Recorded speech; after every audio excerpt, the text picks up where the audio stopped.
Hello, my name is Muhammad Zubair bin Wahab, and in this video we will discuss the Fraser equation. All right, the easiest way to apply the Fraser equation without putting or without exactly located the z axis. Okay, so you have after when we create this equation, you have to really exactly located where the z axis will start. Okay, but please bear in mind that the z axis, all right, in the pressure equation, the dp dz equal to minus rho g equation, the z axis must always pointing upward. All right, so even though you don't have to, all right, you do not have to draw the z axis, but you must make sure that the z is always pointing upward. Okay, all right, so now, so where should we start then? All right, where should we start? Okay, we start with the, all right, we start with the concept by saying that, all right, so for example, all right, so we need to do the analogy in order for us to create the equation. Okay, so let's say we have this very high place there. Okay, and then you have let's say a lake somewhere here. All right, this is a lake. All right, so this is the free surface. All right, and then probably this is you. All right, there is you. Try to find ways to memorize the concept of dp dz minus rho g with the knowledge behind it stated that whenever you go up, the pressure will reduce. All right, when you're going down, the pressure will increase. All right, if you're on the same level, you will have the same pressure. All right, so what you need to do now is just go into this water. You just jump here. All right, because you have done it more than 1,000 times. All right, probably the way you jump, all right, just like a straight line here. All right, this is your head there. Okay, then your hand, then your feet, and it will go straight down here. Ooh, down here. All right, until a certain level. All right, and then after that you move from this point and swimming on this on the same level, and then after that, okay, you going up back. Okay, you going up. Okay, because you're not going to stay in the water for a long time. All right, you're not going to stay on the long time. All right, and then D is you. All right, swimming back to the over here. All right, and then you go up again, and you keep on repeating this until you really get the idea of what happened to the pressure whenever you go down and whenever you on the same level and when you're going up. Okay, so this concept is quite simple if we use the analogy. Right, we use the analogy in order for you to remember it. Okay, why don't we call the first place where you touch the surface of the lake, we call it as a point 1.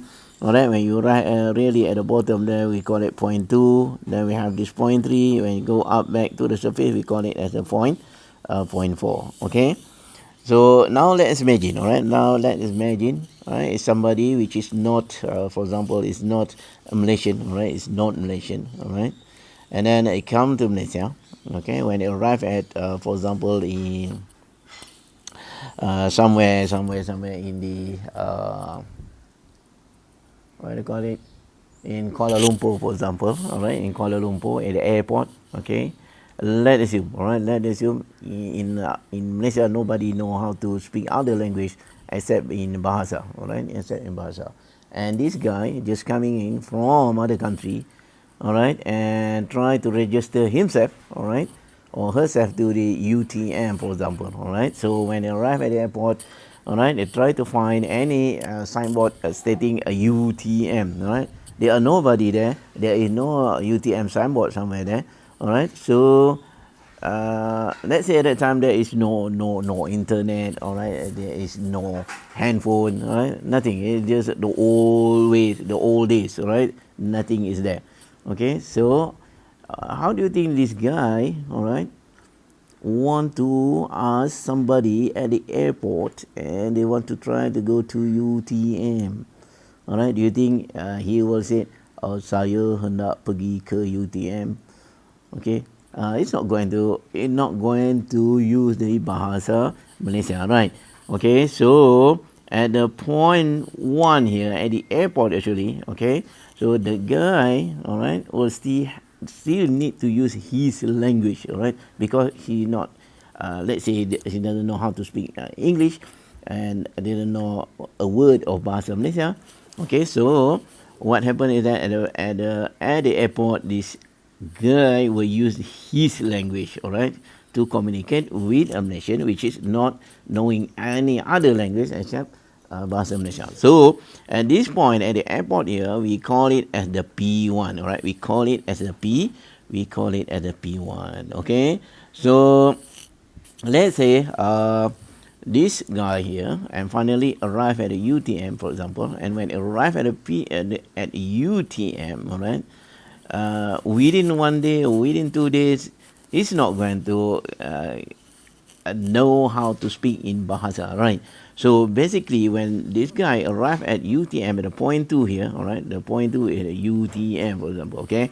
So at point 2, this guy still using his language, all right? And if you want to communicate with the others, they use the sign language, all right?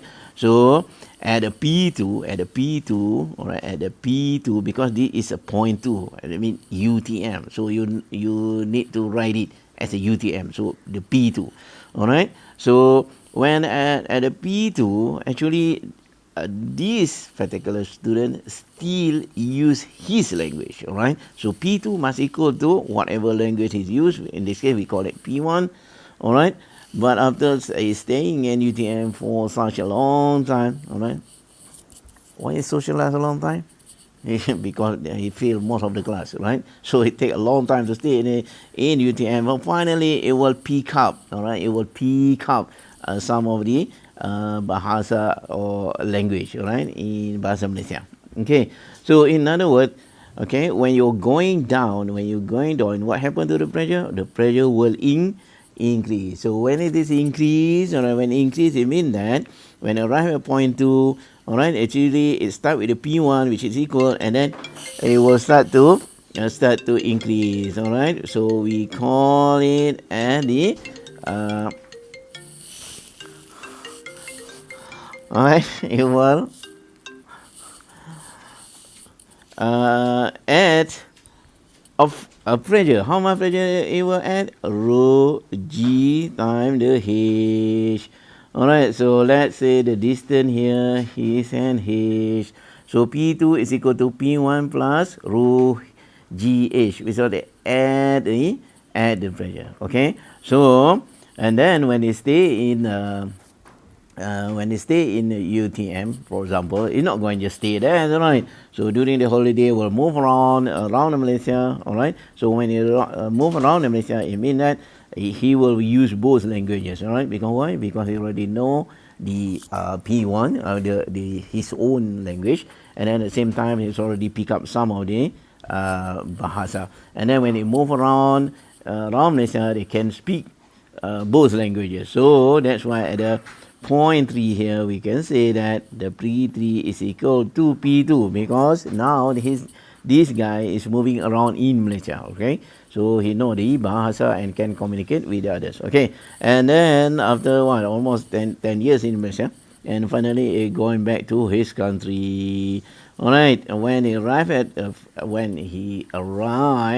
at the airport, all right, because it's too long in Malaysia and had been used bahasa Malaysia too much. What happened is that at the airport, all right, so he arrived at a place we call it as P4, all right. When he arrived at the airport, he still want to communicate in bahasa, all right. He's almost forgot his language, and then he still keep on using his bahasa. So we can P4 is equal to P3, but after staying in his country All right, for the next 40 years, what happened to the Bahasa Malaysia? I probably just left just a little bit.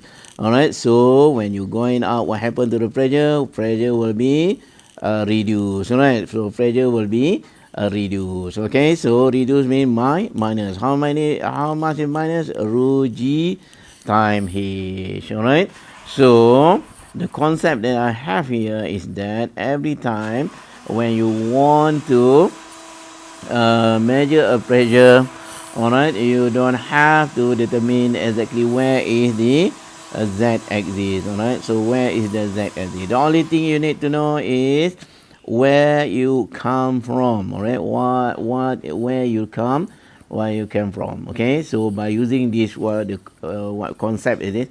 All right, in our bahasa we call it concept.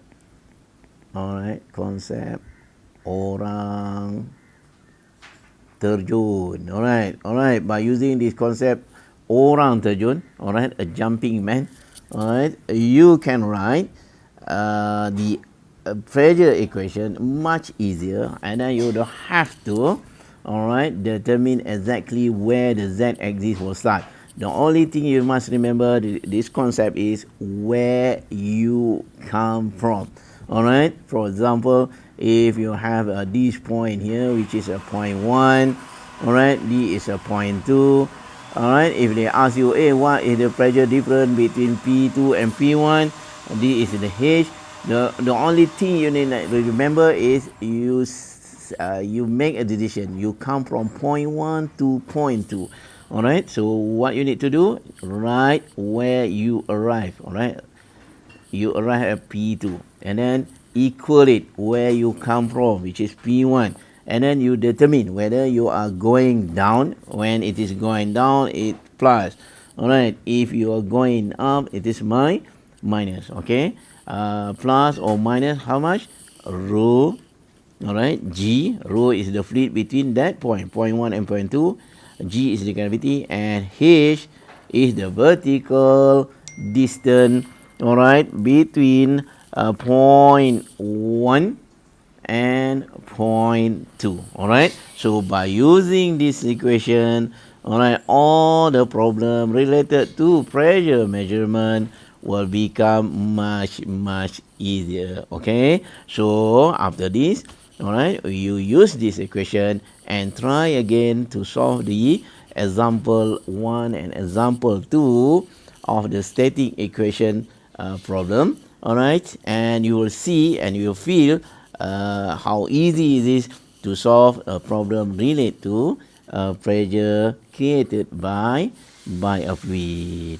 Okay, so by this concept of orang terjun, all right, so I think we stop here and we will see a next example after this. Okay, we will apply the equation to the example.